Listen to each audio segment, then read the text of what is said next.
Sebelum belajar, kita berdoa dahulu. Ketua kelas, silahkan dipimpin temannya untuk berdoa. Bersedia, berdoa mulai. Berdoa selesai. Nah, sebelum belajar, Ibu mau mengabsen kalian.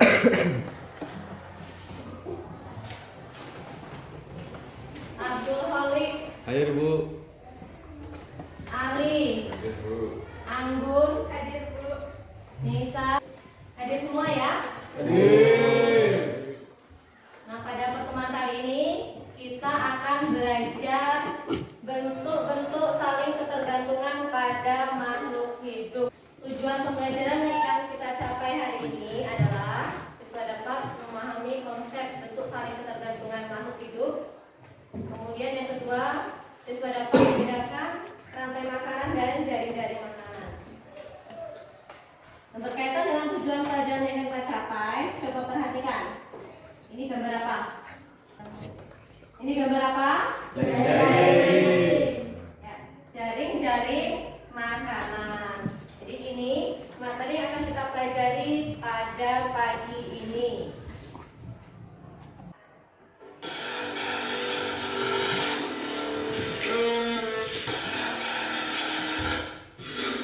Anak-anak yang dicintai, pada video kali ini kita akan belajar tentang bentuk saling ketergantungan makhluk hidup.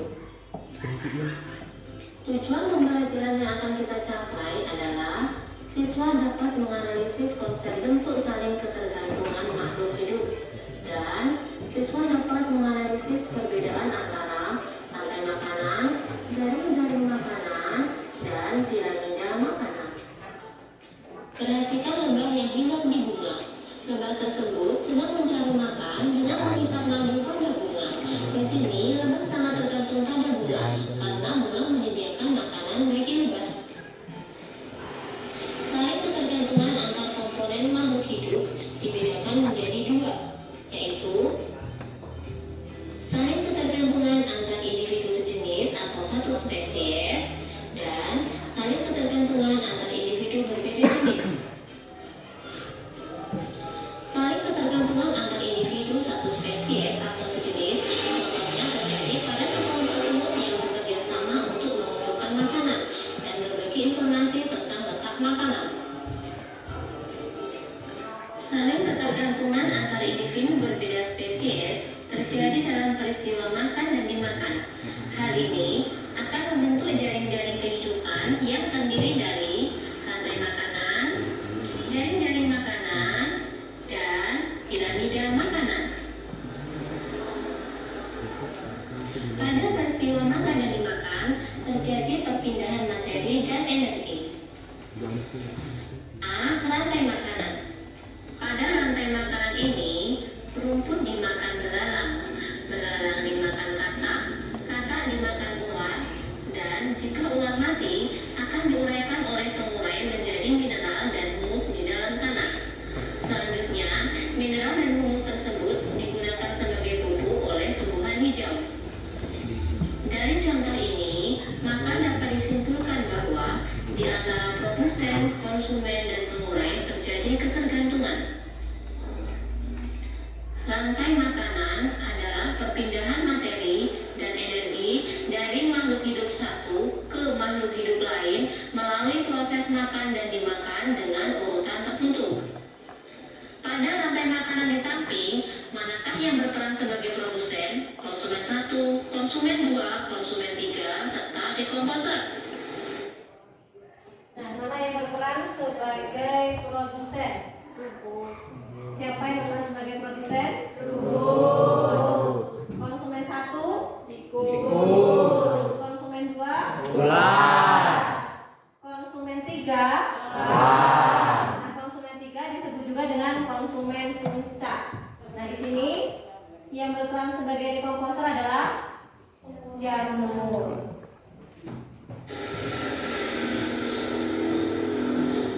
Di sini, rumput berperan sebagai produsen, belalang sebagai konsumen tingkat 1, katak sebagai konsumen tingkat 2, ular sebagai konsumen tingkat 3, dan jamur berperan sebagai pengurai atau dekomposer. B. Jaring-jaring makanan. Suatu makhluk hidup tidak hanya memakan satu jenis makhluk hidup. Sebaliknya, makhluk hidup itu juga dimakan oleh lebih dari satu makhluk hidup lainnya. Contohnya, rumput tidak hanya dimakan tikus, tetapi juga dimakan kelinci dan belalang. Sehingga dalam suatu ekosistem tidak hanya terdapat satu rantai makanan saja, tetapi banyak bentuk rantai makanan. Rantai-rantai makanan yang saling berhubungan antara yang satu dengan yang lain disebut jaring-jaring makanan. Apa yang akan terjadi dalam ekosistem pada gambar jika populasi burung hantu dan elang menurun? Piramida makanan. Apa sih piramida makanan? Piramida makanan adalah suatu gambaran piramida yang menunjukkan perbandingan kandungan zat makanan antara produsen, konsumen tingkat 1, konsumen tingkat 2, konsumen tingkat detail, dan seterusnya dalam ekosistem.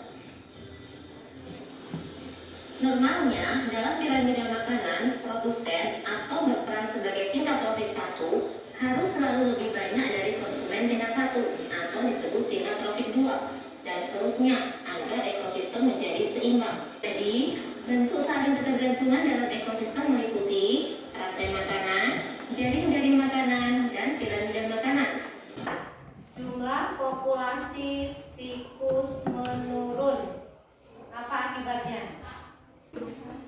Burung hantu menurun. Kemudian populasi rubah juga menurun. Sedangkan tumbuhan populasinya akan bertambah karena tikus ini memakan tumbuhan, yaitu di sini adalah tumbuhan padi.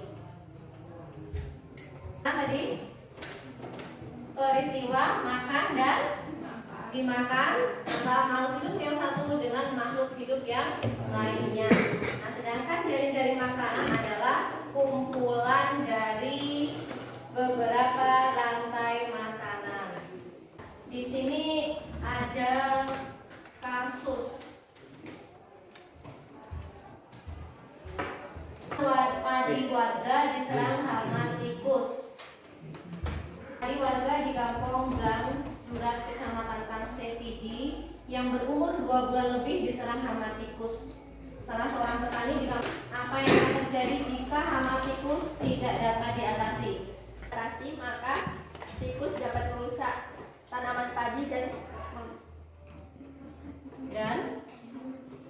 menurunkan hasil padi. Ya. Jadi karena tikus itu memakan tanaman padi, maka tanaman padi akan rusak. Nah, kalau tanaman padinya rusak, maka hasil padinya tidak sampai berbuah sehingga hasil panennya akan menurun. Nah, bagaimana cara yang dapat dilakukan untuk mengurangi serangan hama tikus tersebut tanpa menggunakan racun tikus? Nah, untuk menyelesaikan masalah ini, kalian akan berdiskusi dan ibu bagi dalam kelompok. Kelompok 1, kelompok 2, kelompok 3, kelompok 4. Nah, ini lembar diskusinya ya. Di lembar diskusinya. Ya, dilihat lembar diskusinya. Ibu tayangkan ya berita tentang serangan hama tikus yang menyerang tanaman padi warga di daerah kalian. Selidiki dari bahan yang sudah kalian punya ya, yang minggu lalu sudah ibu memberitahu kalian untuk mencari bahan tentang beragam cara pengendalian hama tikus secara alami atau tanpa menggunakan bahan kimia. Silakan kalian diskusi dengan kelompok kalian. Nanti tiap-tiap kelompok, perwakilan dari kelompok maju ke depan membacakan hasil diskusinya. Jelas ya? Kelompok 1 jelas? 2 jelas. Kelompok 3 jelas? Jelas. Semangat ya. Semangat. Saya Anissa dari perwakilan 1 ingin memberitahu hasil berdiskusi kami.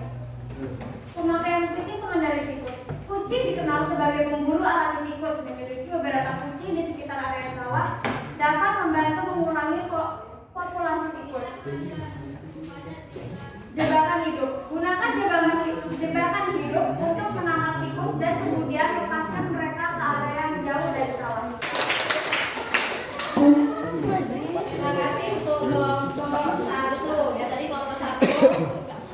Kemudian dari kelompok 2, kami tanaman pengusir. Beberapa tanaman seperti mint atau lada dapat mengusir tikus karena tikus tidak sesuai dengan aromanya. Tanaman ini bisa ditanam di sekitar area sawah.